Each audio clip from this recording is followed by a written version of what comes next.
Listen, I need you to hear something important before we go any further. What I'm about to share with you, it took me 75 years to understand, and I promise you, whether you pray 5 times a day or you've never stepped foot in a church, this matters to you. So please just stay with me for a few minutes. Don't skip ahead. My name is Russell.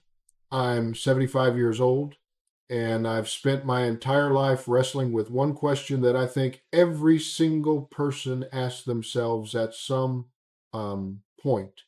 What do I actually believe? I grew up in a household where Sunday wasn't negotiable. We were in those pews every single week. My father was a deacon. My mother taught Sunday school, and I memorized verses before I could tie my shoes. Back then, everything seemed so clear, so certain. The answers were all there in black and white.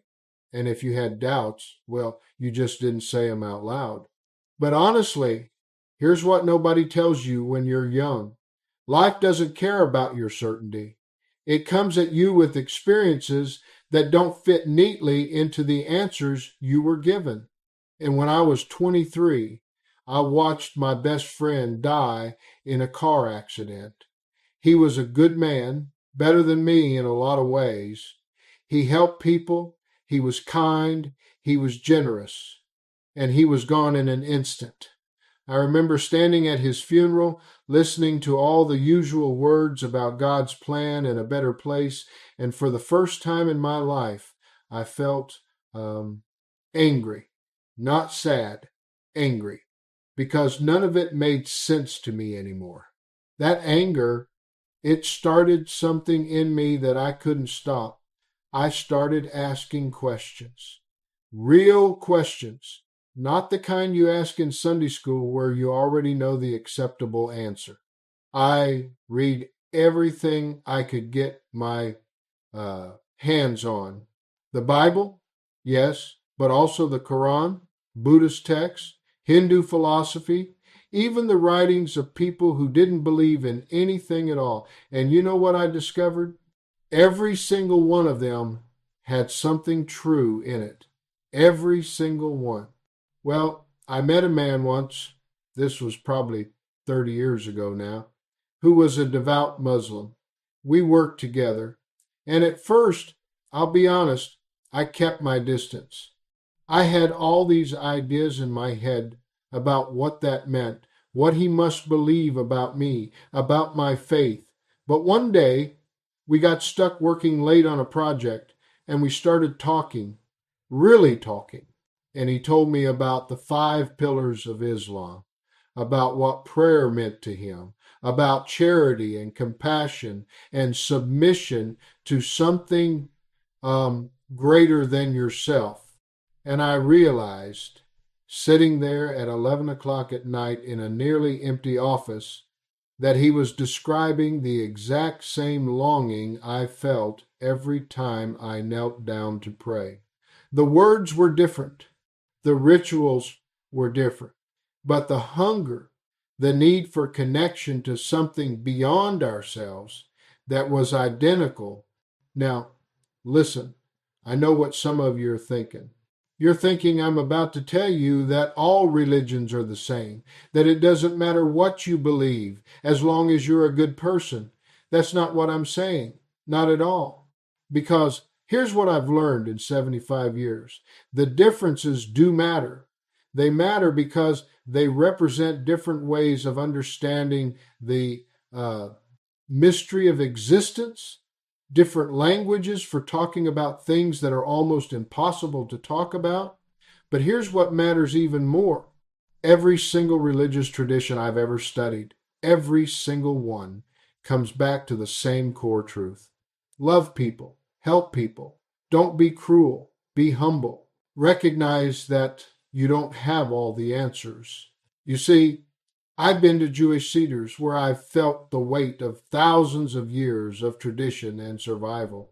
I've sat in meditation with Buddhists and experienced a stillness I didn't know was possible.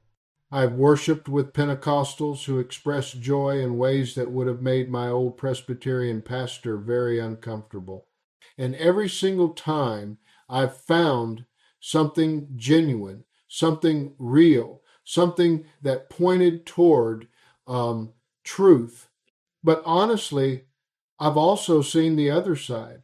I've seen people use uh, religion as a weapon. I've seen families torn apart because somebody married outside their faith. I've seen teenagers thrown out of their homes for asking honest questions. I've seen wars started, prejudice justified, and cruelty committed, all in the name of God. And every single time, it breaks my heart because that's not what any of this is supposed to be about. You know, when I was 50 years old, I went through a crisis. My wife and I were struggling. Money was tight. I was drinking too much. And one night, I found myself in my garage at 2 in the morning, and I did something I hadn't done in years. I prayed, but not the kind of prayer I learned as a kid. I didn't recite verses or use fancy uh, language. I just talked. I said, I don't know if you're there. I don't know if you're listening. I don't even know what I believe anymore. But if there's anything real out there, I need help. I can't do this alone. And, well, you know what happened? Nothing dramatic. No voice from heaven. No burning bush. But the next morning, my neighbor, a guy I barely knew, knocked on my door and asked if I wanted to grab coffee. We ended up talking for 3 hours.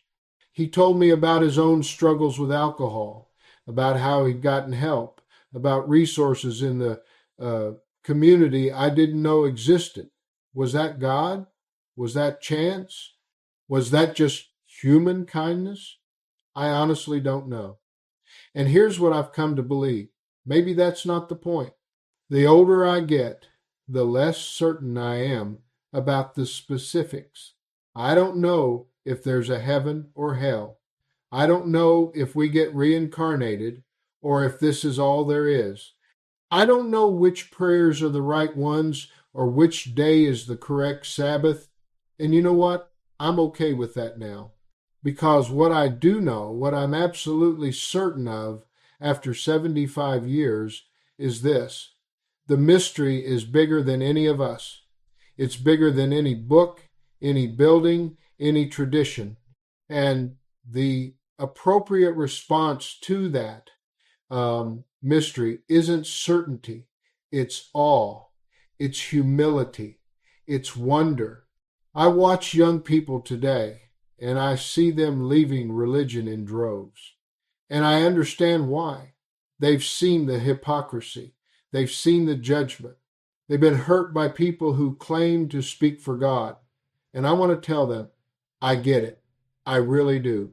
But I also want to tell them this: don't throw out the search for meaning just because some people have poisoned the well. Don't give up on the big questions just because somebody gave you bad answers. Listen, you don't have to accept everything you were taught.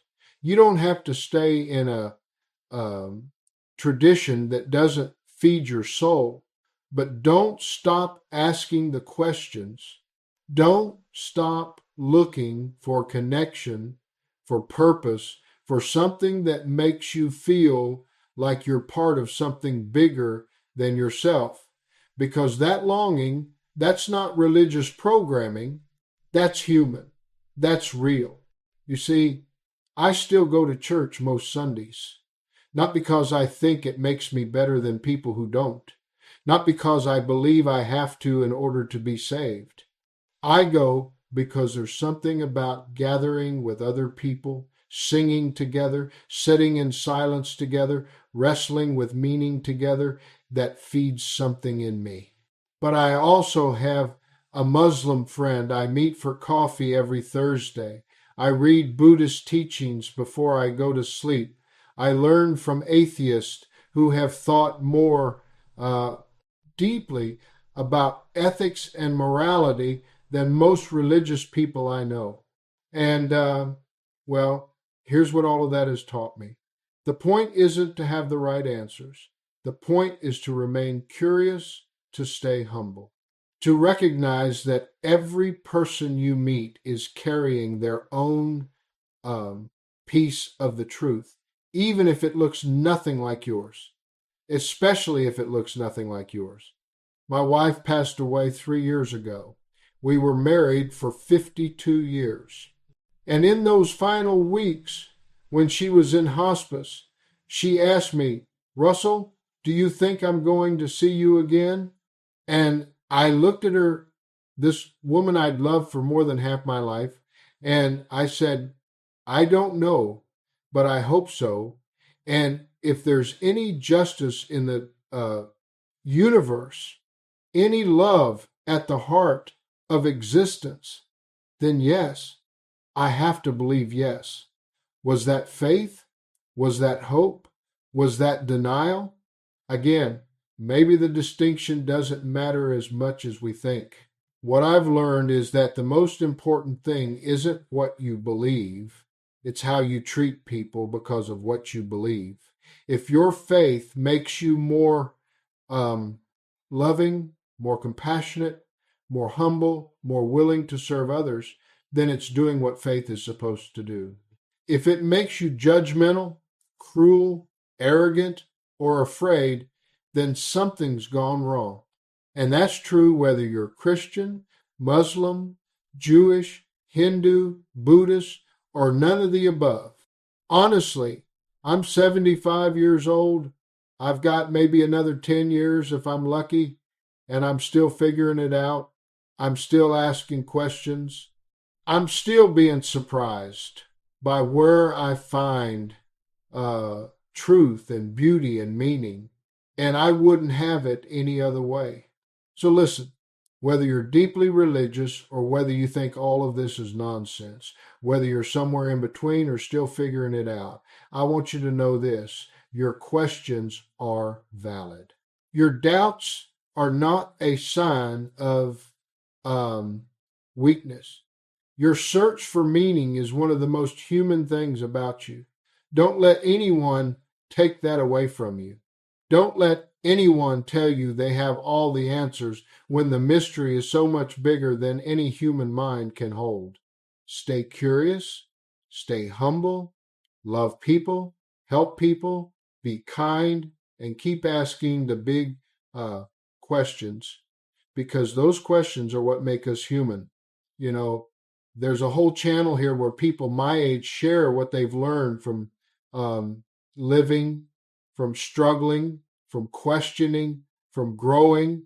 If this meant something to you, I'd love for you to subscribe and turn on notifications. Maybe something we share will help you on your own journey. And hey, if you've got your own story to share, something you think people should hear, go ahead and fill out that form in the description. The next video could be yours. Keep searching, keep questioning, keep being kind.